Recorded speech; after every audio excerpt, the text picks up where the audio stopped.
नमस्कार, बुलेटिन में आप सभी का स्वागत है। मैं हूं आपके साथ सृष्टि शुक्ला। खबरों से पहले डालते हैं इस वक्त की सुर्खियों में। पीएम मोदी सुबह 11 बजे रेडियो पर करेंगे मन की बात। देश और विदेश में जनता से साझा करेंगे विचार। वैक्सीन और किसानों पर कर सकते हैं बात। बढ़ते कोरोना पर सीएम त्रिवेंद्र सिंह हुए सख्त। अस्पतालों को जारी किए दिशा निर्देश का मृत्यु दर घटाएं और रिकवरी रेट बढ़ाएं।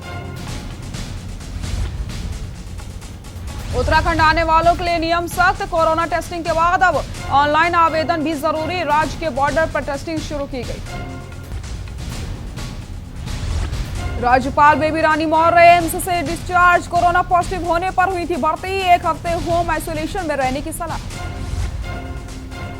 कार्तिक पूर्णिमा पर प्रशासन ने बढ़ाई सख्ती। गंगा स्नान को लेकर के हरिद्वार की सीमाएं आज कल रहेंगी सील। कर्मकांड, एम्बुलेंस व सरकारी बसों को छूट। करवा चौथ पर मायके आई महिला से गैंगरेप। मामा व दोस्त ने किया सामूहिक दुष्कर्म। आप देख रहे हैं के न्यूज, खबरों का सारथी। खबर है डोईवाला से, जहां पर रानी पोखरी क्षेत्र के तमाम गांव को पीने का ग्रेविटी वाटर के साथ खेतों को सिंचाई का पानी देने के साथ सिला चौकी में बनी सूर्यधार झील नए पर्यटक स्थल के रूप में भी लोगों के आकर्षण का केंद्र होगी। मुख्यमंत्री त्रिवेंद्र सिंह रावत के ड्रीम प्रोजेक्ट में शामिल सूर्यधार झील कोरोना काल में बनकर तैयार हुई, जो सरकार की इच्छा शक्ति के साथ विकास की सोच को दर्शाती है। देर रात सूर्यधार झील बिजली के रंगीन रोशनी में बेहद खूबसूरत लग रही थी। इस झील को आज मुख्यमंत्री त्रिवेंद्र सिंह रावत जनता को समर्पित करने वाले हैं। उद्घाटन के पलों को भव्य और यादगार बनाने के लिए सांस्कृतिक कार्यक्रमों का आयोजन किया जाएगा, जिसके लिए परिसर में बड़ा मंच बनाया गया और उत्तराखंड के जागर सम्राट प्रीतम भरत वाण की प्रस्तुति का लोग आनंद लेंगे। झील में पर्यटन को बढ़ावा देने के लिए लोग नौका विहार का आनंद भी ले सकेंगे।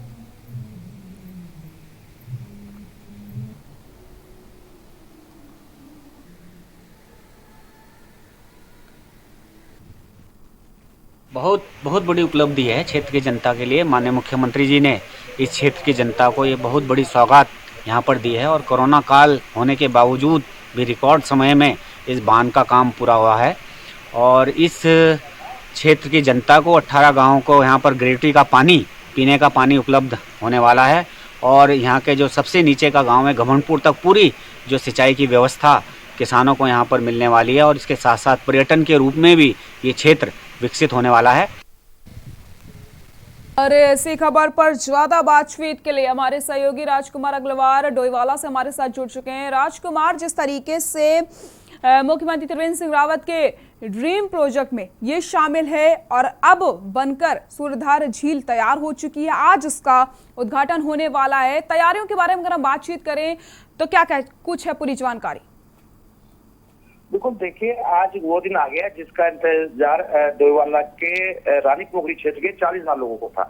यानी कि जो सूर्यधार बांध है इसका लंबे समय से इसकी कवायद तो चल रही थी शासन में, लेकिन इसे मूर्त रूप नहीं दिया जा रहा था। लेकिन जब से त्रिवेंद्र सिंह रावत ने सीएम के पद को संभाला उसके बाद से मुख्यमंत्री लगातार डोईवाला को हम देख रहे हैं कि एक के बाद एक बड़ी योजनाओं से जो है सुशोभित कर रहे हैं। इसी कड़ी में 1.5 साल पहले मुख्यमंत्री ने जब इसका शुभारंभ उद्घाटन किया था, इसकी नींव रखी थी, तो तब लोगों को उम्मीद नहीं थी कि इतनी जल्दी ये सूर्यधार बांध जो है बनकर तैयार हो जाएगा। क्योंकि कोरोना काल सब लोग जानते हैं कि मार्च के बाद से जिस तरह से कोरोना काल के कारण तमाम गतिविधियां ठप हो गई थी, तो लग रहा था कि ये काम नहीं हो पाएगा। लेकिन मुख्यमंत्री की इच्छा शक्ति का ही ये कह सकते हैं इसको इच्छा शक्ति है जो ये 1.5 साल के भीतर बन के तैयार हो गई। आज इसका उद्घाटन होने जा रहा है। मुख्यमंत्री के साथ सतपाल महाराज जो कि पर्यटन मंत्री है, सिंचाई मंत्री, वो यहाँ पहुंचने वाले हैं। तमाम लोग यहाँ पहुंचेंगे और बड़ी संख्या में जो है भाजपा के कार्यकर्ता पहुंचेंगे, क्षेत्र के लोग पहुंचेंगे। सभी ग्राम प्रधानों को यहाँ पर बुलाया गया है क्योंकि इसका लाभ जो है रानी पोखरी, भोगपुर और आपका लाल टप्पर तक जाएगा। यानी कि 19 गाँव के 35 से 40,000 की आबादी को इसका फायदा होने वाला है। पीने का पानी मिलेगा, साथ ही सिंचाई का पानी मिलेगा। इसके अलावा सबसे बड़ी बात इस झील में ये देखने को मिलती है कि पर्यटक स्थल के रूप में इसको जो है प्रचार किया गया। इसका झील के अंदर लोग नौका विहार का आनंद ले सकते हैं, बोटिंग कर सकते हैं उस झील में। तो बड़ी लोगों में उत्साह का माहौल है बहुत ज्यादा, क्योंकि 11 बजे मुख्यमंत्री पहुंच रहे हैं। इसके अलावा थानों में भी मुख्यमंत्री का एक कार्यक्रम है, इको पार्क का निरीक्षण करने वाले हैं। तो लगातार विकास योजनाओं से मुख्यमंत्री डोईवाला को को जोड़ रहे हैं, तो हम कह सकते हैं कि लोग बहुत ज्यादा उत्साहित हैं, खासकर क्योंकि इसके अलावा एक और बड़ी योजना जो बांध की है देहरादून को मिलेगा, वो है सोंग नदी पर बनने वाला बांध, जिसकी पर्यावरण और वन मंत्रालय से जो है स्वीकृति मिल चुकी है। तो मुख्यमंत्री बहुत ज्यादा उत्साहित है, क्योंकि उनके कार्यकाल में तमाम ऐसे ऐतिहासिक कार्य देखने को मिल रहे हैं जो कि शायद ही आगे कभी हो, या 20 साल के इतिहास का ये हम कह सकते हैं कि सुनहरा कार्यकाल है, जो कि लगातार बड़ी योजनाओं को धरातल पर मुख्यमंत्री उतार रहे हैं। जी राजकुमार जी, सबसे बड़ी बात यह है कि डोईवाला और देहरादून को अब 12 महीने पीने पानी की कमी नहीं होगी, साथ ही साथ किसानों को सिंचाई में अब परेशानियों का सामना नहीं करना पड़ेगा। ये एक सबसे बड़ी बात है और एक राहत की बात भी है किसानों के लिए। बिल्कुल, देखिए मुख्यमंत्री ने भी खुद चिंता जाहिर की थी कि लोग किसान चाहते कि उनकी आय बढ़े, लेकिन किसानों को सामने दिक्कत ये थी कि उनको सिंचाई के लिए उनको पानी नहीं मिल पा रहा था। जिस तरह से हम देखते थे कि मई जून में पानी की किल्लत हो जाती थी, पीने का पानी भी बड़ी मुश्किल से मिलता था, लेकिन अब इस झील के बनने से जहाँ पीने का पानी 12 महीने मिलेगा, तो वहीं सिंचाई की भी अब कोई समस्या नहीं रह जाएगी। तो कह सकते हैं कि किसानों की जो फसल है उस में भी कहीं ना कहीं इजाफा होगा। इसके अलावा जो कृषि भूमि है वो कहीं ना कहीं फिर से हम कह सकते हैं कि उसमें नया जीवन आ जाएगा। इसके अलावा भी मुख्यमंत्री तमाम समस्याओं को समय समय पर निवारण करते रहे हैं। आजकल हम देख रहे हैं कि डोईवाला के विधानसभा के हर ब्लॉक में जनता सरकार जनता के द्वार कार्यक्रम चल रहे हैं, तमाम अधिकारी गांव में पहुंच रहे हैं, लोगों की समस्या सुन रहे हैं। तो लगातार मुख्यमंत्री की यही कोशिश है कि जो उत्तराखंड के गांव के लोग हैं उनकी समस्याओं का समाधान हो। अधिकारी को निर्देशित किया जा चुका है, हर ब्लॉक में अधिकारी बैठ रहे हैं, समस्याओं का समाधान कर रहे हैं। तो बहुत बड़ी उपलब्धियां मुख्यमंत्री के नाम जुड़ती जा रही हैं। जी राजकुमार जी, मुख्यमंत्री त्रिवेंद्र सिंह रावत ने जिस तरीके से कहा था कि ये जो उद्घाटन होने वाला है इसको यादगार पल बनाना है, इसको लेकर के कई सांस्कृतिक कार्यक्रमों का भी आयोजन किया जा रहा है, और ये जो कार्यक्रम आज के हैं उसको लेकर के मैं आपसे जानकारी जानना चाहूंगी। बिल्कुल, देखिए आपने सही कहा कि मुख्यमंत्री भी चाहते हैं कि ये जो सूर्य बांध जो झील बनी है इसको ऐतिहासिक बनाया जाए, इसको यादगार बनाने के लिए यहाँ पे बहुत बड़ा पंडाल लगाया गया है परिसर में। और क्योंकि बिल्कुल पहाड़ियों के बीच में ही है, काफी हमने रात को जाके इसका नजारा देखा था, काफी सुंदर लग रहा था, काफी आकर्षक झील लग रही थी, बिजली की रंगीन रोशनियों से झील का पूरा दिखाई दे रहा था। व्यू तो बहुत ज्यादा मैं शब्दों में यहाँ बयान नहीं कर सकता कि कितनी खूबसूरत ये झील लग रही थी। लेकिन आज जब 11 बजे कार्यक्रम शुरू होंगे तो यहाँ पे सांस्कृतिक कार्यक्रम रखे गए हैं। जो उत्तराखंड के प्रसिद्ध जागृत सम्राट हैं प्रीतम भरतवान, उनका यहाँ कार्यक्रम है। इसके अलावा भी तमाम सांस्कृतिक कार्यक्रम होने वाले हैं। तो कार्यक्रम को भव्य बनाने के लिए और बेहद हम कह सकते हैं कि खूबसूरत बनाने के लिए यहाँ पे तमाम तरह के आयोजन रखे गए हैं, जिसका खुद मुख्यमंत्री लगभग मैं आपको बता दूं कि मुख्यमंत्री 2 से 2.5-3 घंटे तक यहाँ सूर्यधार में रहने वाले हैं, जनता को संबोधित भी करेंगे और इस झील की जो उपलब्धियां वो बताएंगे कि क्या कुछ बेनिफिट रहने वाले हैं। जी राजकुमार जी, बहुत बहुत शुक्रिया आपका इन तमाम जानकारी के लिए। तो बड़ी खबर आपको हम बता रहे हैं, आज वो समय आ गया है जिसका काफी समय से लोगों को इंतजार था, और सबसे बड़ी राहत की बात यह है कि किसानों को और गांव के जो लोग हैं उनको काफी राहत मिलने वाली है। अब पानी की समस्या पूरी तरीके से खत्म हो जाएगी, किसानों को सिंचाई के लिए भी पानी आसानी से मिल जाएगा। और तस्वीरें देख सकते हैं आप, कितना आकर्षण करने वाली ये तस्वीरें आपको हम दिखा रहे हैं, कितनी खूबसूरती के से इसको सजाया गया है, और आज इसका उद्घाटन मुख्यमंत्री त्रिवेंद्र सिंह रावत करने वाले हैं।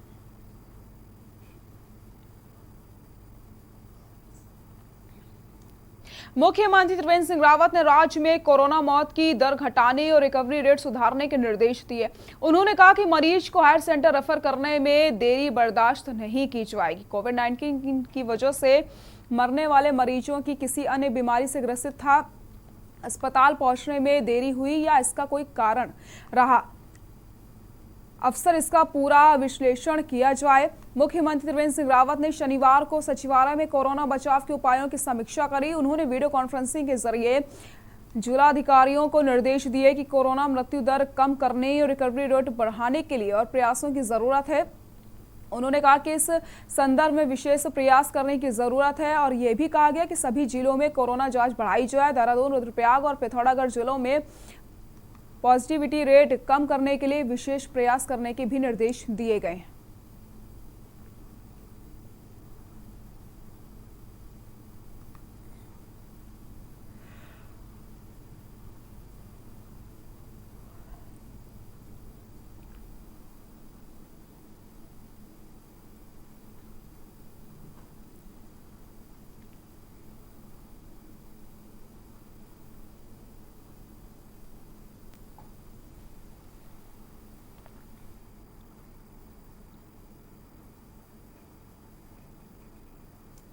उत्तराखंड के राज्यपाल बेबी रानी मौर्य को एम्स से डिस्चार्ज कर दिया गया है। एम्स के डॉक्टरों ने उन्हें अभी 1 सप्ताह होम आइसोलेशन में रहने की सलाह दी।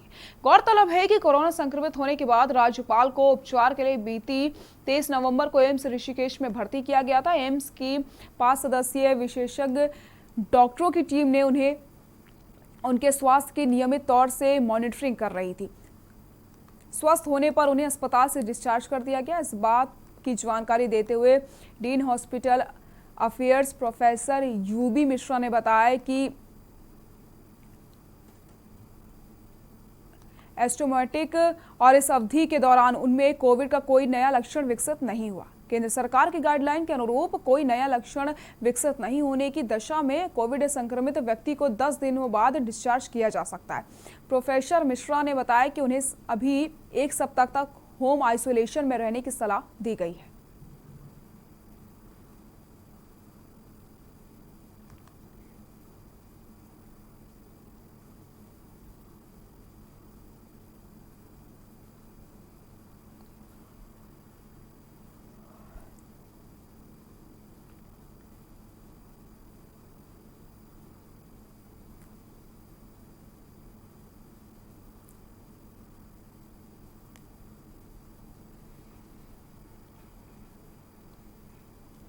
खबर हरिद्वार से। ज्वालापुर कोतवाली क्षेत्र में मायके आई विवाहिता से उसके रिश्ते के मामा और एक अन्य ने सामूहिक दुष्कर्म किया।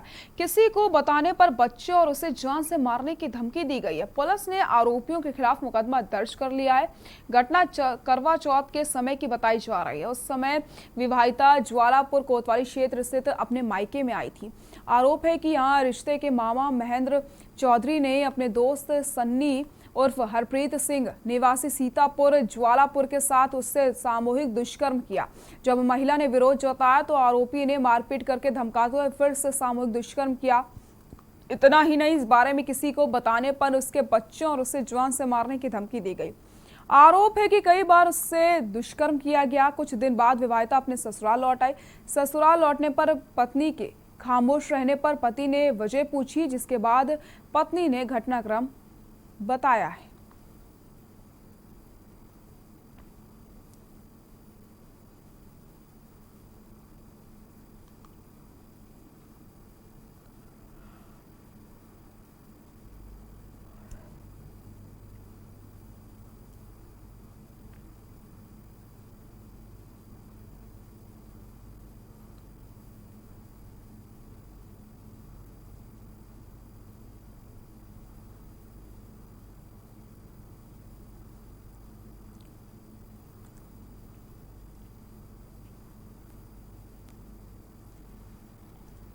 ऋषिकेश रोडवेज कर्मचारी अपनी मांगों को लेकर के पिछले 4 दिनों से धरने पर बैठे हुए हैं।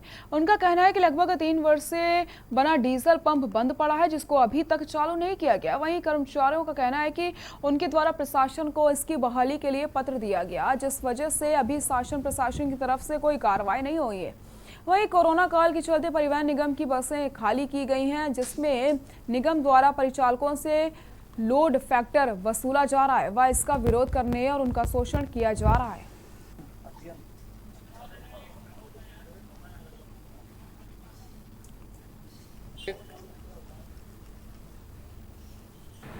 लगभग 3 वर्ष से हमारा डीजल पंप बंजर स्थिति में पड़ा हुआ है। यहाँ पर निगम की बसें धोई जाती हैं। बार बार हमारा अनुरोध भी शासन के पास, कई बार हमने अपना पत्र यहाँ से प्रेषित किया, लेकिन कोई सुनवाई इस पर नहीं हुई है आज तक भी, जिसके लिए आज हमारे समस्त कर्मचारी आक्रोशित होकर आज हम धरने पर यहाँ पर बैठे हुए हैं। तीसरा दिन है आज हमारा धरने का तीसरा दिन है।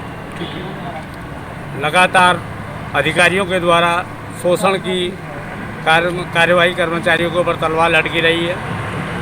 कोरोना काल में बसें खाली गई हैं, खाली आई हैं, उसके उपरांत भी परिचालकों से लोड फैक्टर मांगा गया है और आज भी हमारी बसें जो हैं कोरोना के वजह से प्रभावित है। यात्री हमें मिल नहीं रहे ढूंढे से, उसके बाद भी निगम प्रबंधन हर धर्मिता पर अड़ा हुआ परिचालकों के साथ लगातार कम आय की चिट्ठियाँ उनको दी जा रही, मार्ग से उनको हटाया जा रहा है। रुद्रपुर कोतवाली पुलिस ने नाबालिग से बलात्कार के आरोपी को गिरफ्तार किया। पुलिस ने नाबालिग से बलात्कार करने के आरोपी को गिरफ्तार करने के साथ उसके मोबाइल को भी कब्जे में ले लिया है।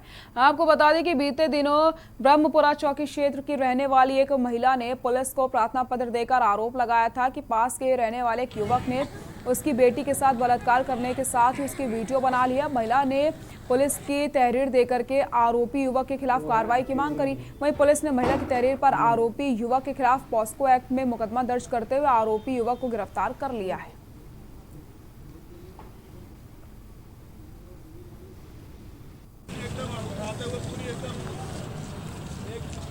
चादर भी तो हटाना पड़ेगा।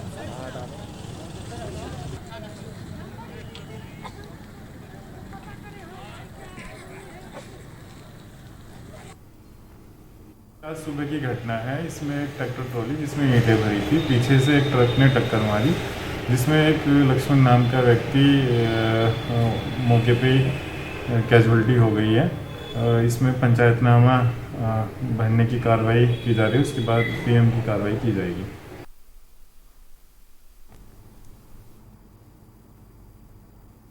खबर रुद्रप्रयाग से, जहां पर उत्तराखंड के काबीना मंत्री सतपाल महाराज ने कहा कि उत्तराखंड राज्य में ऐसे कई महान लोगों ने जन्म लिया है जो देश के उच्च पदों में विराजमान होकर प्रदेश का नाम रोशन कर रहे हैं। इनमें से एक राष्ट्रीय सुरक्षा सलाहकार अजीत डोभाल भी शामिल हैं। वो हमारे देश के जेम्स बॉन्ड हैं, जिन्होंने ज्यादातर समय खुफिया विभाग में ही काम किया है। वो 7 साल तक पाकिस्तान में खुफिया जासूस रहे। जिले के तिलवाड़ा में पत्रकारों से बातचीत करते हुए काबीना मंत्री ने कहा कि कोरोना की रोकथाम को लेकर के देश के प्रधानमंत्री नरेंद्र मोदी कदम उठा रहे हैं। देश में बुद्धिजीवियों की कोई कमी नहीं है। उत्तराखंड राज्य ने भी कई महान लोगों को जन्म दिया है जो देश के उच्च पदों पर विराजमान है। साथ ही साथ इस दौरान उन्होंने कहा कि कार्तिक स्वामी का मंदिर विकसित होने के बाद लाखों की संख्या में दक्षिण भारत से श्रद्धालु यहां पहुंचेंगे, जिससे उस क्षेत्र का तेजी से विकास हो जाएगा। वो अंकित हों, यात्री वहां जाएं। आज उत्तराखंड का टूरिज्म सेफ टूरिज्म है।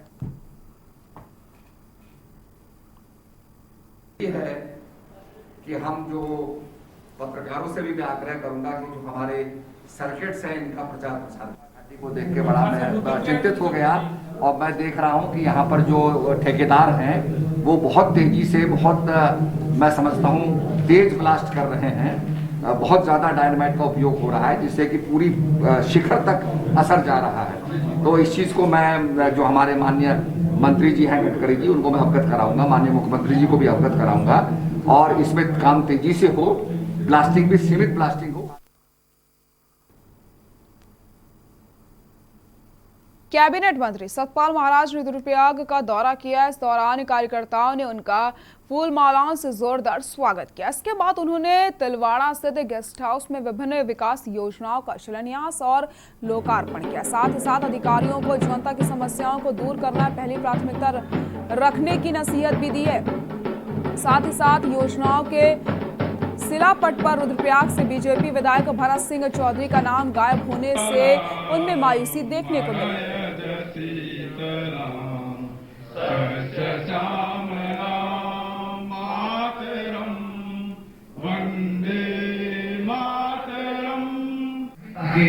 मातृशक्ति को भी शक्ति मिले, उनको भी काम करने में आनंद आए, सेवा करने में आनंद आए।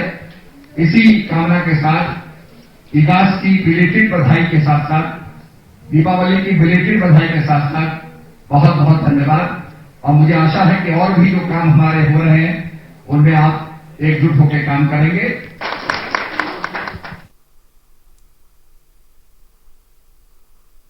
रुद्रपुर कोतवाली पुलिस ने बीते दिनों हुए ई रिक्शा चोरी के मामले में 2 आरोपियों को गिरफ्तार किया, जिनके कब्जे से पुलिस ने 2 ई रिक्शा बरामद किए। बताया जा रहा है कि पिछले कुछ दिनों से पुलिस को शहर में ई रिक्शा चोरी होने की सूचना मिल रही थी, जिसके बाद पुलिस द्वारा टीम बनाकर ई रिक्शा चोरी करने वालों के खिलाफ अभियान चलाया गया, जिसमें पुलिस टीम को सफलता मिली। पुलिस टीम ने महेश चंद्रा और जीतू कश्यप को गिरफ्तार करते हुए उनके कब्जे से 2 चोरी के ई रिक्शा बरामद किए हैं।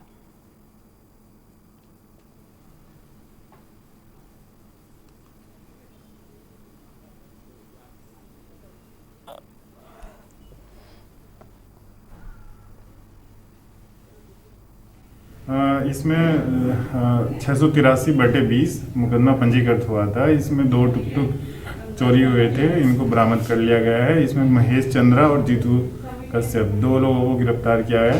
इनको सोनिया होटल के पास टुकटुक के साथ गिरफ्तार किया गया और कल शाम इनको गिरफ्तार किया गया। रुड़की क्षेत्र में बन रही गंगनहर पटरी के सड़क निर्माण में अधिकारियों की मिलीभगत से घटिया सामग्री का इस्तेमाल किया जा रहा है। मेवड़ से कलियर जाने वाली पटरी के किनारे बन रहे नालों और नहर की बाउंड्री में घटिया दर्जे की ईंटें व सामग्री का इस्तेमाल हो रहा है। वहीं इस पूरे मामले में तहसीलदार नंदन कुमार सिंह का कहना है कि मामला संज्ञान में आया है और मौके पर जाकर जांच की जाएगी और दोषियों पर कार्रवाई की जाएगी।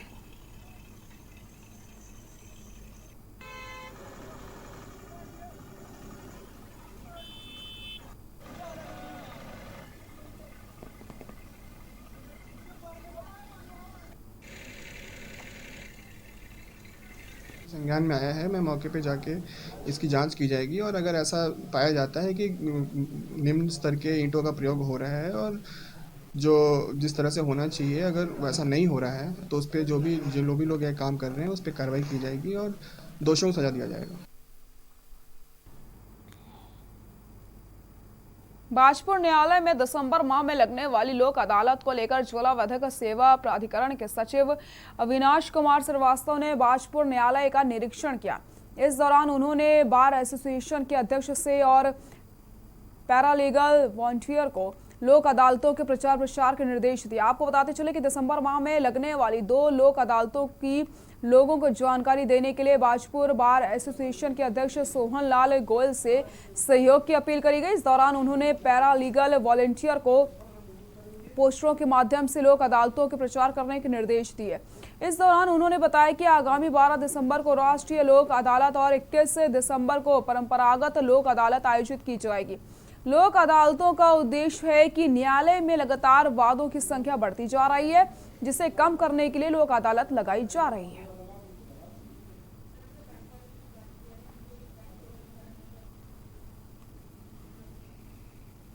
उच्च न्यायालय के निर्देशानुसार माह दिसंबर में 2 लोक अदालतें आयोजित की जा रही हैं और लोक अदालत का उद्देश्य है कि शीघ्र और त्वरित न्याय लोगों को मिल सके, लोग अपने मन मुताबिक अपने मुकदमों में फैसले ले सकें, जिसके संबंध में पीठ गठित होती है और वो पीठ लोगों के समझौते के आधार पर ही मामले का निस्तारण त्वरित रूप से वहीं कर देती है। इस संबंध में माह दिसंबर में 2 लोक अदालत, एक राष्ट्रीय लोक अदालत जो माननीय राष्ट्रीय विधिक सेवा प्राधिकरण के सौजन्य से आयोजित होती है और एक परंपरागत लोक अदालत जो माननीय उच्च न्यायालय नैनीताल के सहयोग से आयोजित होती है।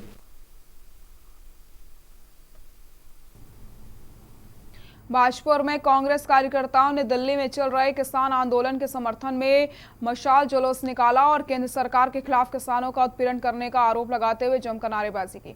इस दौरान कांग्रेस कार्यकर्ताओं ने गुरुद्वारा सिंह सभा से रामलीला मैदान तक मशाल जुलूस निकाला। इस दौरान कांग्रेस नेता जगतार सिंह भाजपा वहां मौजूद रहे।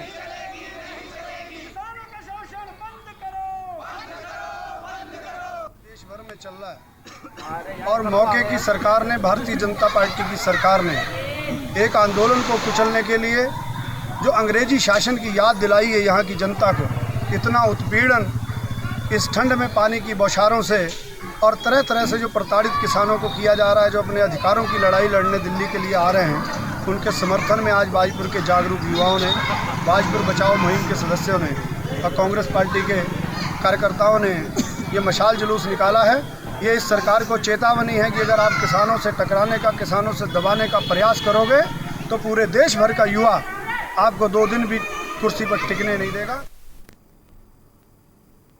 बुलेटिन फिलहाल के लिए इतना ही। देखते रहिए के न्यूज़ इंडिया। नमस्कार।